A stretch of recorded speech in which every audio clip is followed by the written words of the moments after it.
Hey guys, today we're going to be talking about chapter 6-1, which is on solving inequalities, and we're only going to be using addition and subtraction today. So, an inequality. We've kind of seen these before, but an inequality is when something is not equal. So some examples of inequalities are like the less than sign, the greater than sign. So this is less than. This would be greater than. This would be less than or equal to, and this would be greater than or equal to. Now, one thing to know when we are graphing these today, less than or greater than, just those two without the line underneath, those are going to be open circles on your graph. Okay?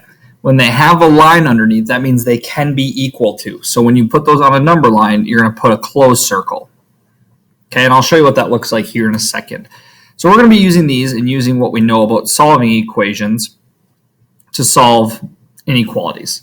So starting off, what we have is solve t minus 45 is less than or equal to 13, and then graph it on a number line. So what you're going to do first is basically like dropping our anchor. We're going to get t by itself, and I always want it on this left side. So if it's not on the left side, I'll show you a way kind of we can rotate the whole equation, and that'll help it out.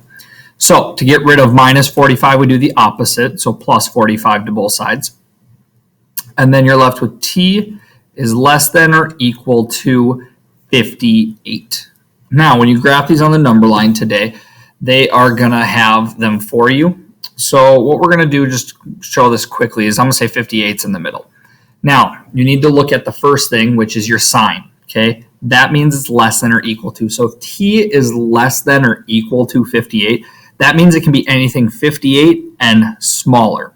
So what you do is you put a closed circle on your number because it is equal to, and then you're just going to shade in your circle. So I'm just going to use a different color, black, and I'm going to shade in my number line now with all the numbers that are less than 58. And I put an arrow at the end because that's telling me it can keep going forever. Okay, it could be any number less than 58. If I plugged in, would make that equation true.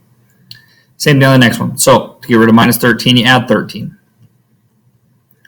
Okay, so that leaves us with t is greater than or equal to 29. So on a number line, you would find 29. Like I said, I'm just going to do a quick example here. So I'm just going to put 29 in the middle. And that is going to be a closed circle because of my symbol. Okay, now what we're going to do is we're going to shade in all the numbers that are that are greater than 29. And I'm just going to use red. So we're going to point all the numbers 29 and greater, which would be all these numbers, because 29, anything on the right side of 29 would be larger.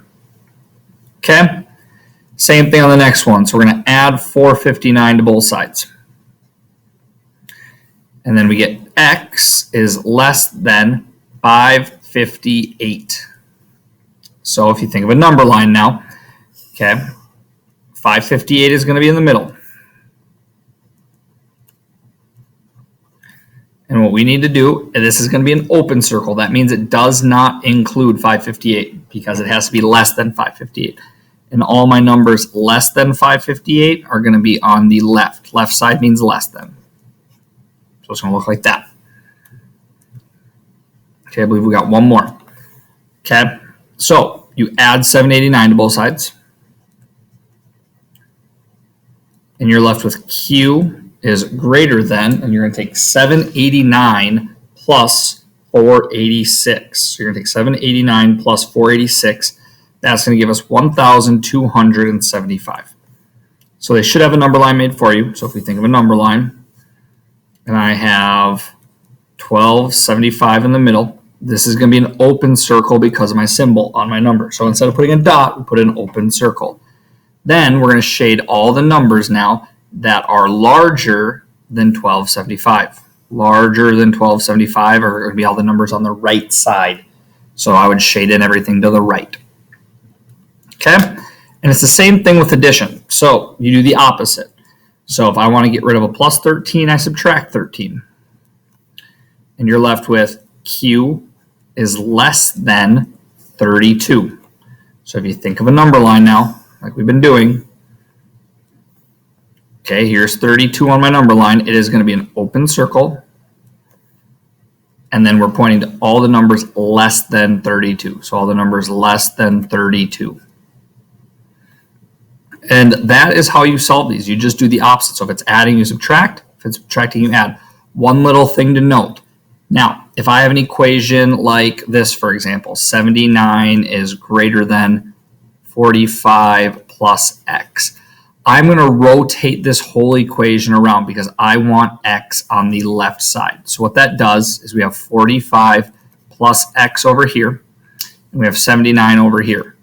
Then you have to take your symbol, and since we rotated the whole equation around in a circle, we have to flip our symbol because we want x on the left side. Notice how here 45 plus x is on the side that's smaller.